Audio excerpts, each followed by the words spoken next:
اللہ تعالیٰ کی حمد و ثنا درود پاک کریم آقا اشفاق محبوب علیہ السلام کی بارگاہ کے اندر دعا ہے خالق و مالک تہاڈی میری ساڈی سب دی اج دی حاضری کو اللہ کی بارگاہ کے اندر درجہ قبولیت عطا فرمائے۔ کریم آقا اشفاق محبوب علیہ السلام کی بارگاہ کے اندر دعا ہے کہ اللہ تعالیٰ تہاڈے میرے علم و عمل کے اندر برکت عطا فرمائے۔ اس سے بیٹا قرآن پاک کو بند کر دیں، قرآن پاک کو بند کر دیں۔ شریعت کا مسئلہ بھی یہ ہے کہ جب خطبہ شروع ہو جائے، قرآن کی تلاوت ہو، تسبیحات ہو، ذکر اذکار ہو، وہ بند کر کر جو ہے اللہ اور اس کے رسول کی دین کی بات کو سننا وہ زیادہ افضل اور اعلیٰ درجہ رکھتی ہے۔ قرآن مجید فرقان حمید سے میں نے ایک آیہ مقدسہ آپ احباب کے سامنے تلاوت کی، مشہور آیہ مقدسہ سورہ بقرہ سے۔ اللہ تعالیٰ نے ارشاد فرمایا الف لام میم ذالک الکتاب لا ریب فیہ، اور اللہ تبارک و تعالیٰ نے ارشاد فرمایا کہ الف لام میم یہ حروف مقطعات ہیں، اسے لوح قرآنی بھی کہتے ہیں۔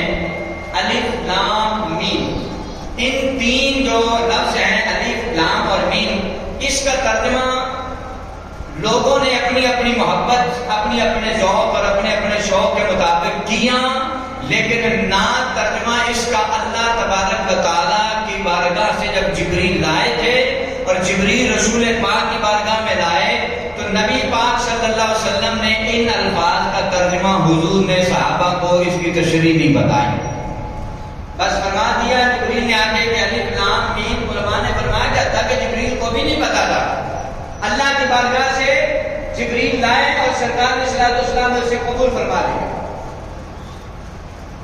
اب جتنے بھی الفاظ ہیں جیسے الف لام میم ہے، ہاں میم ہے، عین سین قاف ہے، نون ہے، قاف ہے، یہ حروف مقطعات لوح قرآنی ہے، اس کا ترجمہ صحیح معنوں میں جو اللہ نے بھیجا اور رسول اللہ صلی اللہ علیہ وسلم نے صدق کا کہہ کے قبول فرمایا، حضور نے اپنی امت کو اس کا مطلب معنی اور مفہوم نہیں بیان کیا، لیکن محدثین نے اپنے اپنے ذوق کے مطابق، اپنے اپنے شوق کے مطابق جس کو جتنی سمجھ آئی اس نے ترجمہ یا اس کا اظہار، اپنی محبت کا اس نے اظہار کیا۔ کسی نے کہا کہ الف سے مراد اللہ تبارک و تعالیٰ ہے، الف سے مراد اللہ کی ذات ہے، اور لام سے مراد جناب حضرت جبریل امین ہے۔ کیا الف سے اللہ تبارک و تعالیٰ کی ذات کے اللہ کی بارگاہ سے یہ کلام آیا ہے، اور لام سے مراد جبریل امین جو لے کر اسے آئے ہیں، اور میم سے مراد محمد رسول اللہ صلی اللہ علیہ وسلم ہے۔ کہ اللہ کی بارگاہ سے جبریل لے کر آئے اور محمد رسول اللہ کی بارگاہ میں لے کر آئے۔ الف سے مراد اللہ، لام سے مراد جناب حضرت جبریل امین، اور میم سے مراد محمد رسول اللہ صلی اللہ علیہ وسلم۔ تو یہ اس پہ 100% نہیں ہے، کوئی اختلاف کرنا چاہے تو محدثین سے کر سکتا ہے۔ بھائی جب رسول پاک صلی اللہ علیہ وسلم نے خود سے بیان ہی نہیں کیا، اب لیکن ایک مثال دیتا ہوں کہ اگر آپ کا میرا خط آئے، اب جب خط آتا ہے تو جو لے کر آنے والا ہوتا ہے، جو ڈاکیا ہوتا ہے، اگر وہ کھولے اور کھول کر اس کو پڑھے دیکھے، یہ اس کے لیے جائز نہیں ہے۔ اس کا کام کیا ہے؟ اللہ کی طرف سے اس کا کام یہ ہے، مالک بھیجنے والا ہے اور جس کی طرف بھیجا ہے وہ خود کھولے، خود اس کو پڑھے گا۔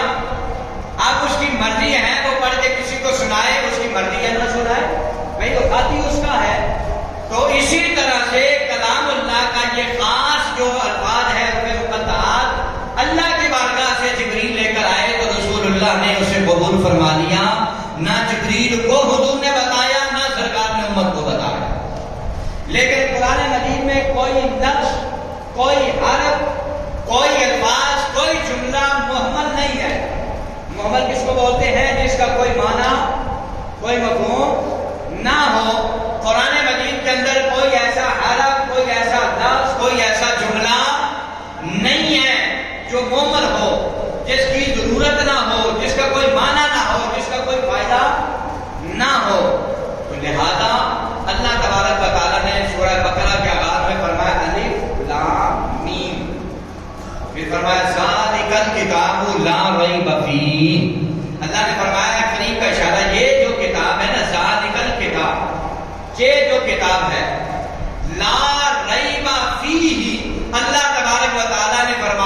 اس کے اندر کوئی شک اور شبہ نہیں ہے، اس کے اندر کوئی شک اور شبہ نہیں ہے۔ بھائی دنیا کی جتنی کتابیں لکھی گئی ہیں نا، جب کتاب لکھنے والا کتاب کو مکمل کرتا ہے، کتاب کو مکمل کرنے کے بعد وہ یا تو کتاب کے شروع میں لکھتا ہے یا کتاب کے آخر میں لکھتا ہے۔ رائٹر کہتا ہے میں انسان ہوں، لکھنے میں مجھ سے غلطی ہو سکتی ہے، مجھ سے خطائی ہو سکتی ہے، مجھ سے لغزش ہو سکتی ہے، تو برائے مہربانی جس نسخے میں جہاں پر غلطی نظر آئے، نیچے یا تو فون نمبر دیا ہوتا ہے یا ایڈریس دیا ہوتا ہے، جس نسخے میں جہاں غلطی نظر آئے اس نمبر پہ رابطہ کریں یا وہ غلطی والا حصہ اس ایڈریس پر بھیج دیں تاکہ اگلے نسخے میں اس غلطی کو درست کر دیا جائے۔ ایسے ہی ہوتا ہے۔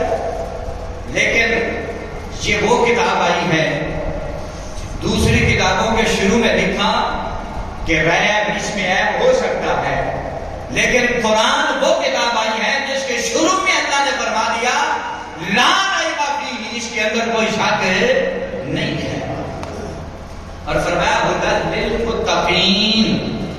اللہ نے ارشاد فرمایا یہ قرآن فائدہ اسی کو دیتا ہے جو صاحب تقویٰ ہوتا ہے۔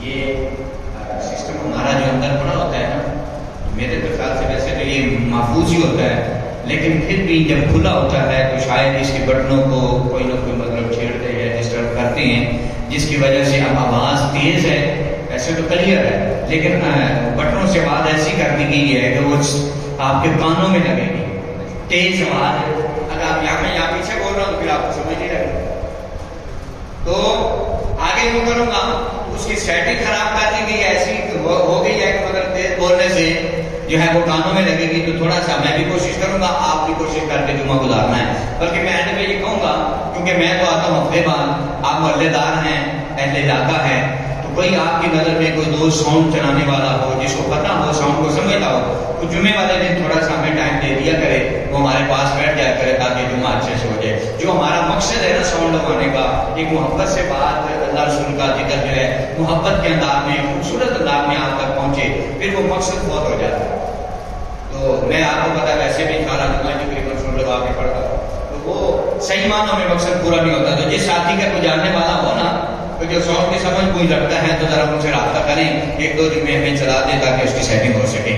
آگے بات کو آگے بڑھاتے ہیں۔ میں نے کہا اللہ نے فرمایا ھدی للمتقین، اللہ فرماتا ہے قرآن فائدہ اسی کو دے گا جو صاحب تقویٰ ہوگا۔ یہ ذہن میں رکھ لیں، جس کے اندر تقویٰ نہیں ہے نا، جو محبت سے نہیں پڑھتا، جو پیار نہیں لگتا، اسے فائدہ نہیں ہوگا۔ بات لمبی ہے، میں نے ایک انگریز کے بارے میں پڑھا کہ انہوں نے ایک بہت بڑا ہال بنا رکھا ہے، بہت بڑا کمرہ بنایا ہے، اور اس کمرے کے اندر انہوں نے پورا قرآن جو ہے نا دیواروں پہ لکھا ہوا، پورا قرآن دیواروں پہ لکھا ہوا ہے۔ وہ قرآن کو ثواب کی نیت سے تو پڑھتے نہیں ہیں، قرآن پر ان کا ایمان نہیں ہے، لیکن وہ قسم اٹھا کے کہتے ہیں کہ ہم جو ہے جتنی بھی ترقی کر رہے ہیں، جتنی بھی ریسرچ کر رہے ہیں، جتنا آگے کی طرف قدم اٹھا رہے ہیں، اس میں ہمارا کوئی کمال نہیں ہے، ہم رب کا کلام قرآن پڑھتے ہیں تو اللہ ہمارے لیے راستے کھولتا جا رہا ہے۔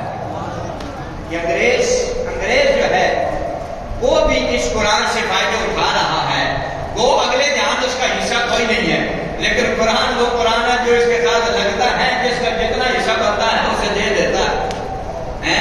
ہمارے آقا بھی لجپال ہے، ہمارا قرآن بھی لجپال ہے، اور اللہ نے ہمیں رمضان بھی لجپال عطا فرمایا۔ تو لہذا فائدہ اسی کو دے گا جس کے اندر تقویٰ ہوگا، جس کے اندر پرہیزگاری ہوگی۔ اللہ کا قرآن مطلب کیا کہتا ہے؟ وَزَادَتْهُمْ ایمانا، اللہ فرماتا ہے جو ہمیں پڑھتا ہے نا میرے کلام کو، اللہ فرماتا ہے میں ان کے ایمان کو بڑھاتا ہوں، ان کے ایمان کو بڑھاتا ہوں۔ اور اللہ فرماتا ہے ہر ایک کو فائدہ نہیں دیتا، قرآن سے فائدہ حاصل کرنا ہے تو کیا کرنا ہوگا؟ تقویٰ اختیار کرنا ہوگا۔ بولیے کیا کرنا ہوگا؟ تقویٰ اختیار کرنا ہوگا۔ ایک دودھ دینے والا، اگر آپ اس سے دودھ لینا تو آپ اگر گندا برتن، بدبودار برتن، پیشاب والا برتن، ناپاک برتن آپ اگر اس کے سامنے کریں کہ جناب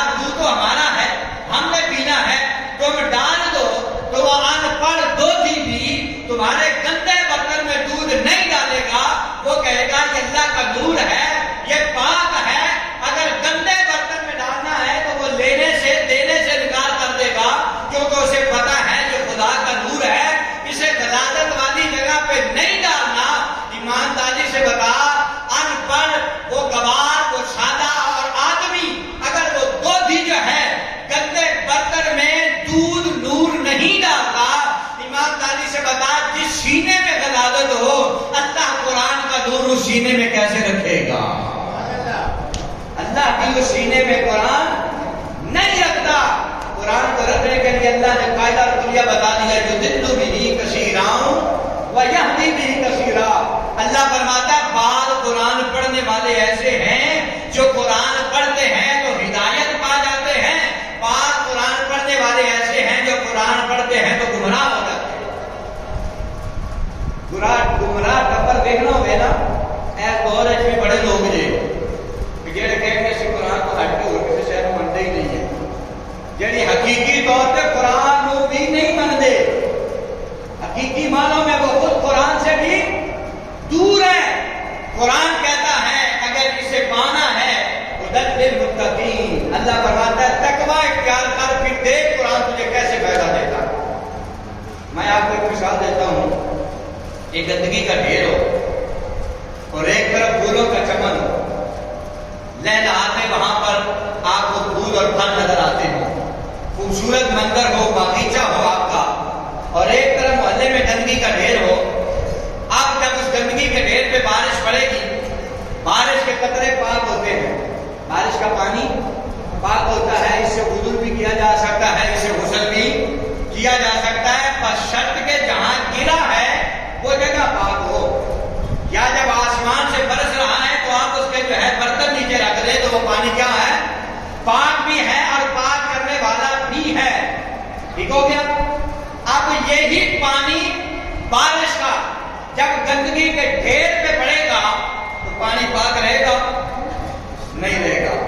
اور گندگی پہلے کچھ ایریے میں تھی، جب وہاں سے بندہ گزرتا تھا تو بدبو آئی، لیکن اب جب اس کے اوپر پانی پڑا، بارش گری، اب جب ہوا چلی تو وہ گندگی کے ڈھیر کی جو بدبو ہے ہوا کے ذریعے سے دور دور تک پھیلی. پھر محلہ پورا تنگ ہو گیا، آس پاس والے گھروں والے تنگ ہو گئے.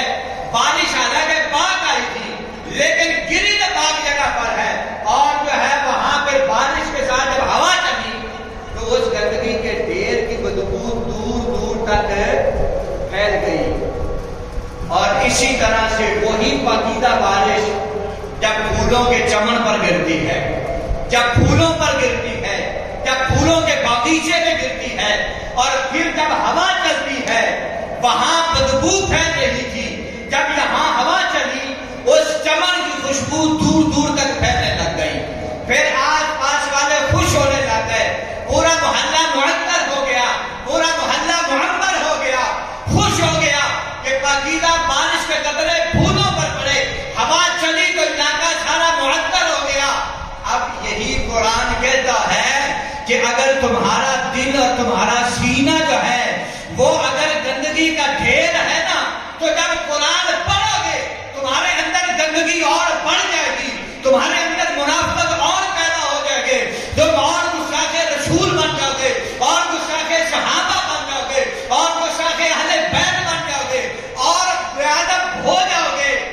لیکن اگر تمہارا سینہ پھولوں کی طرح پاکیزہ ہوا، اگر تمہارا سینہ، تمہارا دل جو ہے پھولوں کے چمن کی طرح اگر معطر ہوا تو پھر جیسے وہاں پانی کے قطرے گرے وہاں کی برکت بڑھ گئی، وہاں کی رونق بڑھ گئی.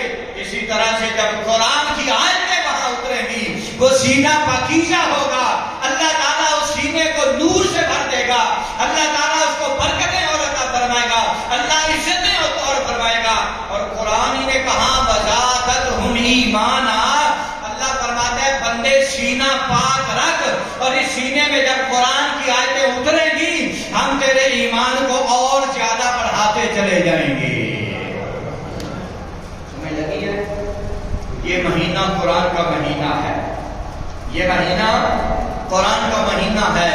اللہ نے آپ اور مجھے لیلۃ القدر کی رات میں قرآن عطا فرمایا ہے.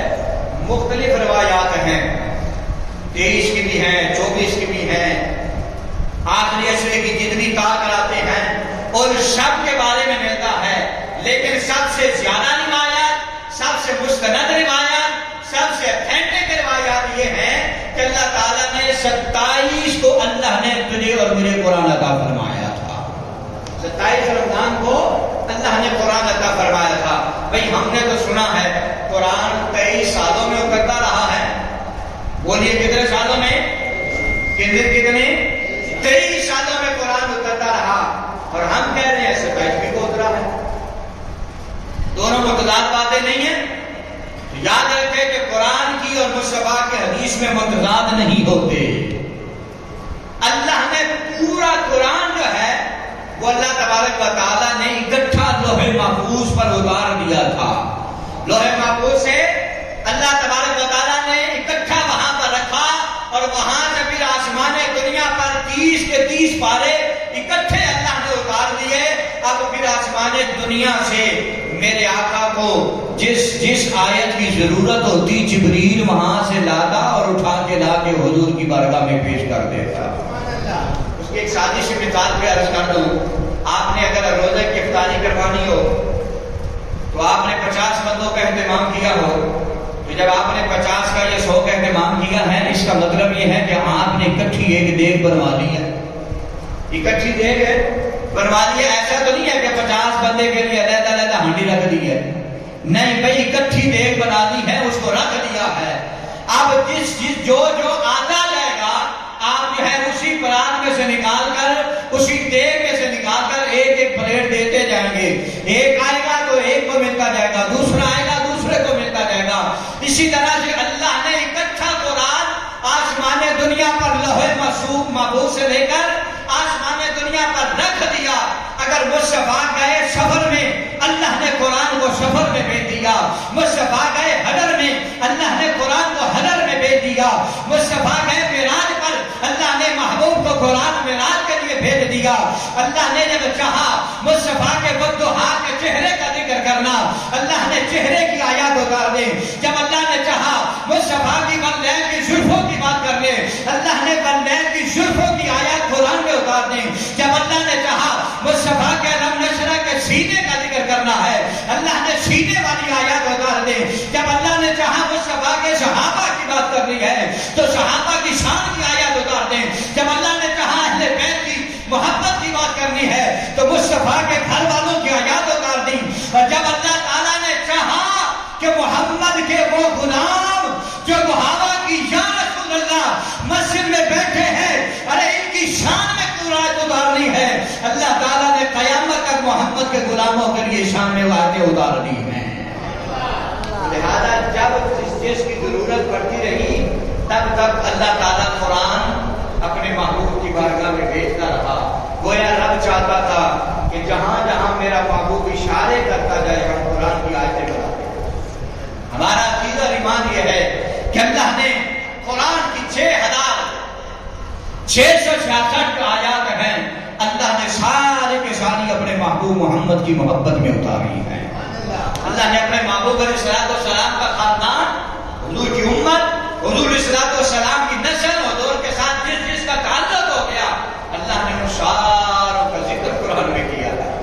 اللہ نے حضور کی زلفوں کا ذکر قرآن میں کیا ہے، اللہ نے اپنے محبوب کی زبان کا ذکر قرآن میں کیا ہے، اللہ نے اپنے محبوب کے یہ جو ابرو ہے نا اس کا ذکر بھی قرآن میں کیا ہے، اللہ نے اپنے محبوب علیہ السلام کے ہونٹوں کا ذکر قرآن میں کیا ہے، حضور کے سینے کا ذکر قرآن میں کیا ہے، حضور کے ہاتھوں کا ذکر قرآن میں کیا ہے، حضور کے قدموں کا ذکر قرآن میں کیا ہے، میرے کریم آقا صلی اللہ علیہ وسلم کی بیویوں کا ذکر قرآن میں، حضور کے بچوں کا ذکر قرآن میں، حضور کے اہل بیت کا ذکر قرآن میں، مصطفیٰ کے صحابہ کا ذکر قرآن میں، جس کو نسبت میرے آقا سے ہوتی جائے گی اللہ نے ہر شے کا ذکر قرآن میں رکھ دیا جو کہ میرے یار محبت سے نسبت رکھنے والے ہیں۔ اس واسطے میاں صاحب فرماتے ہیں شدہ مداں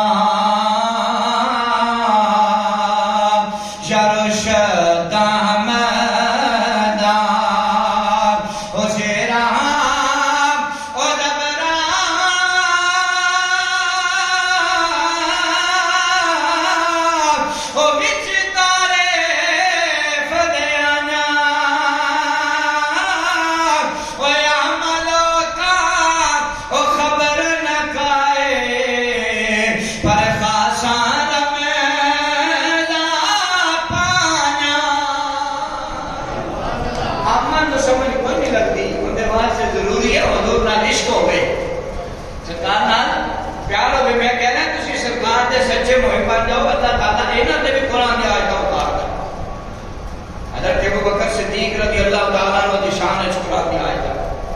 عمر کا ارادہ بن جائے گزارش کھڑے ہو کہ بے پردگی کا ماحول بن جائے کہ اگر عمر کا ارادہ بن جائے کہ مسلمان بیٹیاں کے سر پہ جو ہے چادر بھی ہونی چاہیے تھی یا تو نقاب بھی ہونے لباس کے اندر پردہ ہونا چاہیے نبی پاک کا ہوئے غلام عمر ورگا کہ ارادہ کرے کہ مسلمانوں کی بیٹیاں دے پردے ہونے چاہیے تو سرکار دی بارگاہ چ مشورہ لے کے آئے تو سرکار دی بارگاہ کر کی تھی بھی سوڑیا اے کام ہو نہ جاوے سرکار نے فرمایا عمر چپ کر جدو بازار وچ تیرا ارادہ بنیا سی نا تے تو میرے وال ٹریا تے رب نے عرش تے جبریل نو ٹور چھڑیا سی فرمایا مصطفیٰ نے کہ عمر تو بعد وچ پہنچیا جڑا تیرے اندر خیال اٹھیا سی اللہ تعالیٰ نے جبریل کے ذریعے بھیج کے رب نے پہنے ہی ہے مجھے تب پیغام پہنچا دیتا ہے کہ رب کائنات نے فرمایا محبوب جس طرح عمر کا ارادہ بن گیا ہے اسی طرح خدا کا ارادہ بھی بن گیا ہے اس لیے میرے آقا نے فرمایا میرا عمر وہ عمر ہے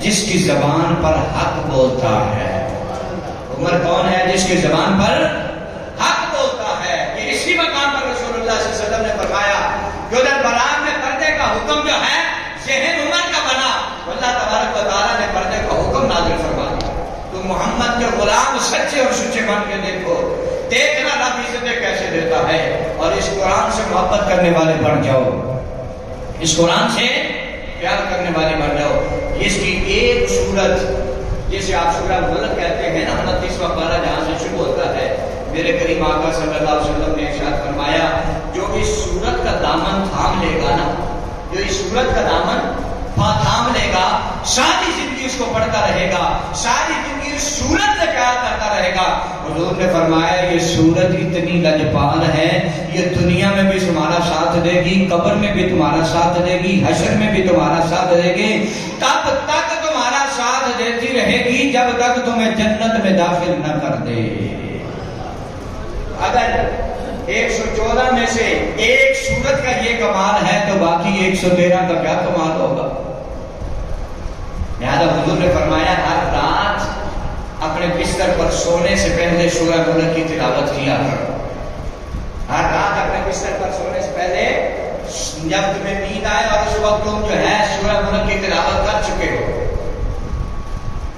حضور کے صحابہ ایک مقام پر جہاد کے لیے گئے نا تو اپنے خیمے لگانے لگے تو جب صحابہ کرام نے خیمے لگائے نا تو ایک جگہ پر قلعہ جب لگایا تو وہاں سے قرآن پڑھنے کی آواز آ رہی تھی صحابہ حضور کی بارگاہ میں کہے یا رسول اللہ ہم جس جگہ پر خیمہ لگانے لگے تھے آقا ہم تو ڈر گئے ہیں وہاں قرآن پڑھنے کی آواز آ رہی ہے قاری نظر نہیں آتا کوئی قرآن پڑھنے والا نظر نہیں آتا لیکن یا رسول اللہ وہاں سے قرآن کی آواز آ رہی ہے حضور نے فرمایا اپنا خیمہ کسی اور جگہ لے جاؤ کہ مجھ محمد کا غلام ایک یہاں پر دفن ہے وہ دنیا میں یا جو ہے سورہ ملک سے محبت کرتا تھا سورہ ملک سے پیار کرتا تھا حضور نے فرمایا وہ قبر میں پہنچ گیا ہے اللہ تعالیٰ نے سورہ ملک کی اتنی محبت دی ہے قبر میں بھی جو ہے سورہ ملک کی تلاوت کر رہا ہے ایمانداری سے بتاؤ آج ہماری قرآن کے ساتھ کتنی وفا ہے آج ہم قرآن سے کتنی محبت کرتے ہیں اللہ ماشاءاللہ اگر 100 کی تعداد میں سے جو ہم دیکھیں تو بمشکل اس ماہ میں آ کر 100 میں سے 10 افراد ہوں گے کہ جو اس مہینے بھی قرآن کی تلاوت یا قرآن کو مکمل پڑھتے 100 میں سے 10% اس ماہ میں بھی تو اگر پورے سال کا اندازہ لگایا جائے کہ ہم نے کبھی قرآن کھولا ہم نے کبھی قرآن پڑھا تو جب ہم قرآن کو کھولتے نہیں ہیں تو پھر ہمیں قرآن فائدہ کہاں سے دے گا یہ بیمار ہو جائیں ہم تو قرآن کی یاسین کی تلاوت کرنے لگ جائیں یہ قرآن جو ہے بیماریوں پر ایسے پڑھنے کے لیے نہیں آیا یار اصل جو مقصد تھا نا وہ تو ہم ویسے ہی بھول گئے قرآن آیا تھا اس کو پڑھو اس کو سمجھو اس کو سیکھو اس پہ عمل کرو لیکن ہم نے قرآن کو ان ساری چیزوں سے دور کر دیا ہم کو مرنے لگے تو مدرسے کے بچے بلا کے جو ہے نا قرآن کی تلاوت کروا دیتے مدرسے کے بچوں کو بلا کر کہتے ہیں جی ہمارا فلاں بیمار ہو گیا جہاں آ کے یاسین پڑھ دو نہیں قرآن ہے قبر کا ساتھی حشر کا ساتھی اور نبی پاک صلی اللہ علیہ وسلم نے فرمایا تمام جتنی بھی کتابیں آئی ہیں اللہ نے قرآن کو ان سب کا سردار بنا کر بھیجا. اس سے وفا کرنی ہے، اس سے محبت کرنی ہے. ہمارے یہ جو فرقہ واریت کا ماحول ہے نا، یہ 80% فرقہ واریت والا ماحول ختم ہو جائے کہ جب ہم قرآن کو پڑھنے لگ جائیں، ہم قرآن پہ عمل کرنے والے بن جائیں، ہم قرآن کو سیکھنے والے. میں نے ایک کتاب میں پڑھا کہ ایک آدمی بیچارہ بالکل ان پڑھ تھا، قرآن نہیں پڑھا ہوا تھا. یہ ہمارے دعوت اسلامی کے جو رسالے چھپتے ہیں نا، اس میں یہ واقعہ میں نے پڑھا کہ وہ ساری زندگی ان پڑھ آدمی تھا. قرآن کو پڑھنا، سیکھنا، سمجھنا اس کے بس کی بات ہی نہیں تھی، نہیں آتا تھا اس کو قرآن. لیکن سادہ آدمی تھا. حضور کے غلاموں پتہ ہے اس کا طریقہ کار کیا تھا؟ جب صبح کے ٹائم اٹھنا، نماز ادا کرنی اور کاٹ صاف ہو کے وضو شروع کر کے نا اس نے اپنی الماری سے قرآن نکالنا، قرآن کو نکال کے اس کو روزانہ صاف کرنا، اس سے محبت کرنی، پیار کرنی، اس کو کھولنا. یہ اس کا طریقہ تھا. اس کو کھولنا، کھول کے اس کے اوپر ہاتھ پھیرنا اور محبت سے کہنا یا اللہ جو اس قرآن میں لکھا ہے نا، جو تو نے اس قرآن میں فرمایا ہے یہ حق ہے، میں اس کو دل سے، اپنے دل سے قبول کرتا ہوں. میں دل سے قبول کرتا ہوں، مجھے آتا نہیں ہے مولا، یہ تیرا کلام ہے، میں مانتا ہوں، میں دل سے اسے قبول کرتا ہوں، لیکن مولا میں پڑھ نہیں سکتا. چومنا، پھر بند کرنا، غلاف لگانا، پھر اس کو رکھ دینا. وقت آیا، بندہ فوت ہو گیا، وقت کے کسی عابد، زاہد، کسی امام مسجد، کسی بزرگ کے خواب میں ملا کہ دیکھا کہ وہ جنت میں سیر کر رہا ہے. مشہور آدمی تھا، سادہ آدمی تھا. علاقے کے امام صاحب نے یا کسی بزرگ نے خواب میں دیکھا تو جنت میں سیر کر رہا تھا. تو وہ صبح اٹھے، نماز پڑھی، نماز کے بعد وہ ان کے گھر چلے گئے. دروازے پہ جا کے دستک دی اور دستک دے کر ان کی بیوی پائی آئی. پوچھا بیوی بتا تو صحیح، تیرا جو شوہر تھا کون سا اس کا نیک عمل تھا؟ میں نے دیکھا ہے کہ وہ جنت میں مست ہو کر جنت میں جو ہے پھر رہا تھا، سیر کر رہا تھا. کون سا ایسا عمل تھا کوئی خاص ہے جس کی وجہ سے اللہ تعالیٰ نے اس کو یہ انعام عطا فرمایا؟ بیوی رو پڑی اور وہ بھی کہنے لگی ان پڑھ تھا بیچارہ، سادہ تھا، نہ دین پڑھا تھا نہ دنیا پڑھی تھی. کہا بیوی نہیں، کوئی اس کا اچھا عمل تھا، میں نے تو دیکھا ہے. کہا پھر بتاؤ وہ عمل اس کا کون سا ہے؟ وہ کہتی ہے مجھے اور تو کچھ سمجھ میں نہیں آتا، بس میں نے اتنا دیکھا ہے کہ وہ صبح کے سویرے میں اٹھتا تھا، پاک صاف ہو کے وضو کر کے صاف ستھرا ہو کر وہ اٹھ کے نا صبح وہ قرآن کو کھول کر چوما کرتا تھا. قرآن کو کھول کے چوم کے کہتا تھا یا اللہ یہ تیری سچی اور سچی کتاب ہے، میں اس پر ایمان لاتا ہوں. پھر چوم کے بند کر دیتا تھا. اس نے کہا بی بی تجھے مبارک ہو کہ قرآن کی شفاعت اسے نصیب ہو گئی ہے اور قرآن کے ساتھ وہ محبت کرتا رہا ہے. اللہ نے قرآن کی برکت سے اسے جنت عطا فرما دی ہے. قرآن کی برکت سے اللہ نے اسے جنت عطا فرما دی ہے. تو قرآن کا دامن پکڑ دو. دنیا میں کروڑ پتی لوگ ہوں گے، ارب پتی لوگ ہوں گے، اور جو فیکٹریوں کے، بینک بیلنسوں کے، بڑے بڑے مال و دولت کے جن کو اللہ تعالیٰ نے نوازا ہوگا. لیکن آئیے رسول پاک کی بارگاہ میں پوچھا گیا کہ یا رسول اللہ، آقا یا رسول اللہ یہ تو بتائیں، آقا یہ بتائیے سب سے زیادہ روزی کس کی ہے؟ سب سے زیادہ روزی کس کی ہے؟ حضور صلی اللہ علیہ وسلم نے فرمایا سب سے اعلیٰ رزق اس کا ہے جو قرآن کو پڑھتا ہے، قرآن کو لوگوں کو پڑھاتا ہے. سب سے بہتر، سب سے اعلیٰ کون ہے؟ جو قرآن پڑھتا ہے اوروں کو. خیرکم من تعلم القرآن وعلمہ. لیکن آج نہ وہ قرآن والے رہے اور نہ ہم نے قرآن والوں کو رہنے دیا. گھر کے دل والے ماشاء اللہ اندر جا رہے ہیں، اللہ تعالیٰ انہوں نے حاضری میں قبول فرمایا. نہ ہم نے قرآن والوں کا وہ ذوق رہا، نہ قرآن پڑھنے والے وہ رہے، نہ قرآن سننے والے وہ رہے. رہ گئی رسم ادا روح بلادی نہ رہی، رہ گیا فلسفہ تلقین بلادی نہ رہی. آؤ قرآن کا دامن تھام لو. قرآن بڑا وفادار، بڑا لطیفہ ہے. یہ دنیا میں بھی تمہارا ساتھ دے گا، یہ قبر میں بھی ساتھ دے گا، یہ حشر میں بھی تمہارا ساتھ دے گا۔ اور ہمارے حاجی ایوب صاحب اور لیاقت صاحب اور ہمارے قبلہ چودھری نواز صاحب، اللہ تعالیٰ نے کرم فرمایا، مہربانی فرمائی کہ یہ عمرہ شریف کی شہادت کے لیے جا رہے ہیں۔ اللہ تعالیٰ ہر ایک کو سرکار کے در کی حاضری عطا فرمائے۔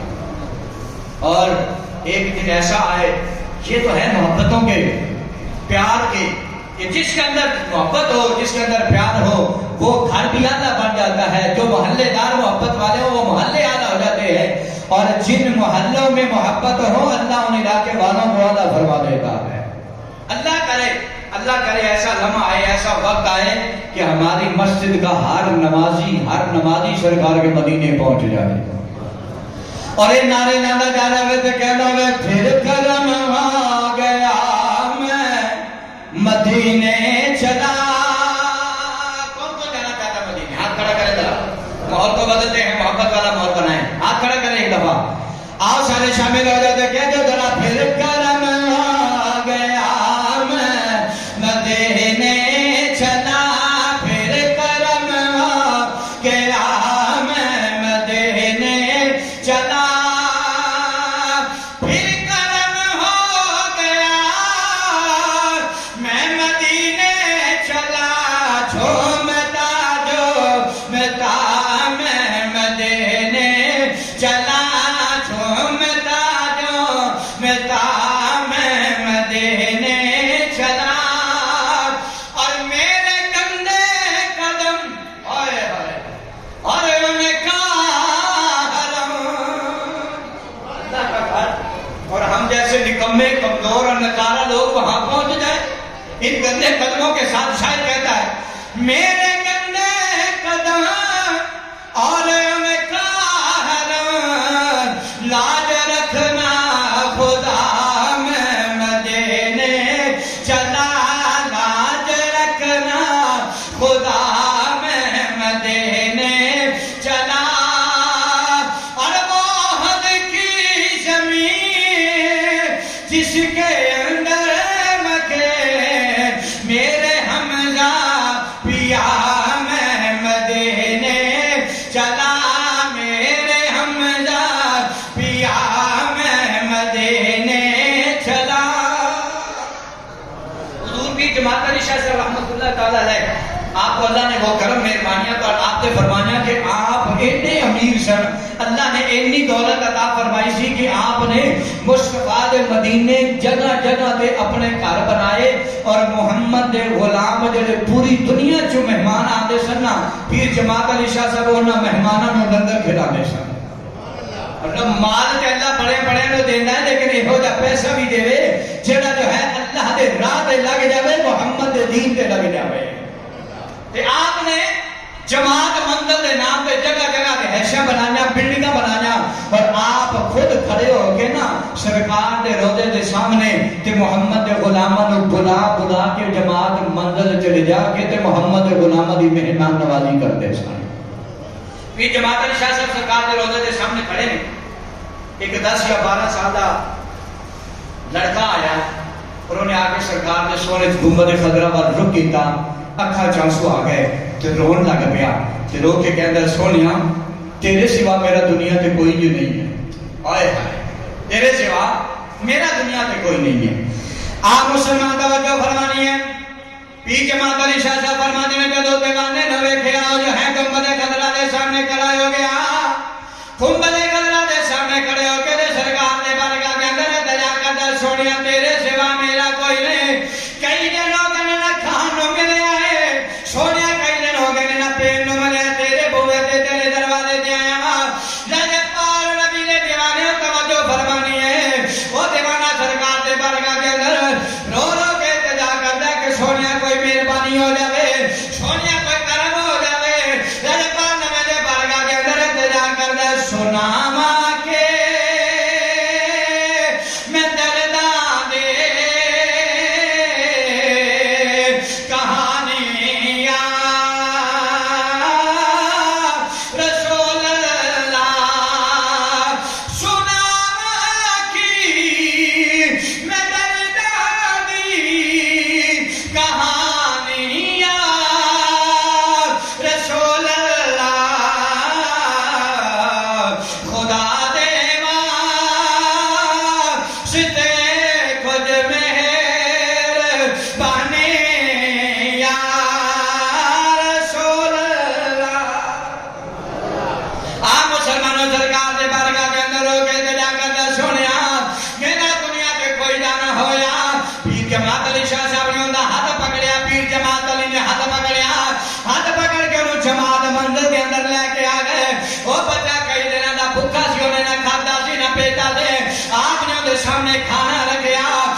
کوئی نہیں ہے، میرا باپ بھی دنیا تے کوئی نہیں ہے، میرا کوئی رشتہ دار دنیا تے کوئی نہیں ہے، میرا فقط کائنات گنبد خضرا دا والی ہے۔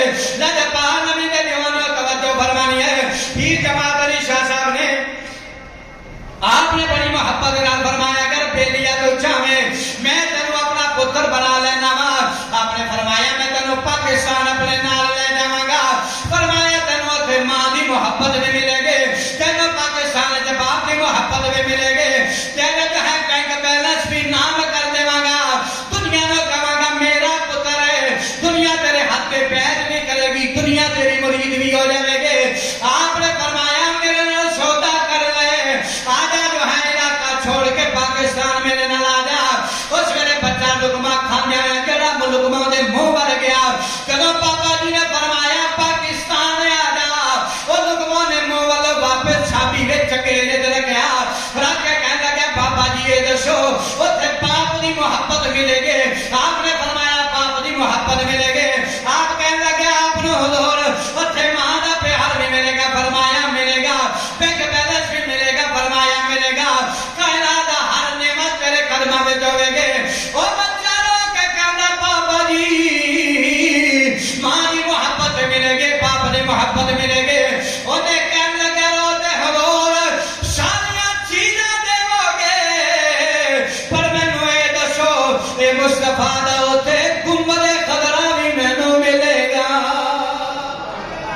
رو کے کہنے لگا بابا جی مینوں دسو تے مصطفیٰ دا تواڈے پاکستان وچ گنبد خضرا بھی ملے گا؟ اس ویلے پیر جماعت علی شاہ دی اکھاں وچ آنسو آ گئے۔ آپ نے فرمایا پتر اگر اوتھے گنبد خضرا ہوندا میں ایتھے رہن واسطے کی آندا؟ آپ نے فرمایا اسے واسطے میں سرکار دے گنبد واسطے اس لیے کہ ایتھے آنا وا۔ انہیں کھانا کھانا چھوڑیا، اپنا لقمہ بھی چھاپی چ رکھیا، اوتے آپ دی جماعت مندر چ نکلیا، واپس مصطفیٰ دے گنبد خضرا دے سامنے آ گیا، رو کے کہندا سونیا اے دنیا ساری کائنات لے لوے پر سونیا تواڈے گنبد خضرا دا سودا نہیں کرنا۔ اے ساری کائنات لے لو پر مصطفیٰ دے گنبد خضرا دا سودا نہیں کرنا۔ اس گنبد خضرا دی زیارت واسطے ساڈے مسجد نمازی، ساڈی مسجد صدر اور ساڈی مسجد نال محبت کرنے والے قبلہ حاجی ایوب صاحب نے اور جو ہے چودھری صاحب تشریف لے جا رہے ہیں، لیاقت صاحب تشریف لے جا رہے ہیں، اللہ تعالیٰ انہاں سب دا آنا جانا انہاں کے محترم قبول فرمائے۔ آخر تے تواڈے دوستاں دے اگے محبت بھری گزارش کرنی ہے کہ اللہ تبارک و تعالیٰ نے تانوں سانوں سب نوں رمضان المبارک دیاں خوشیاں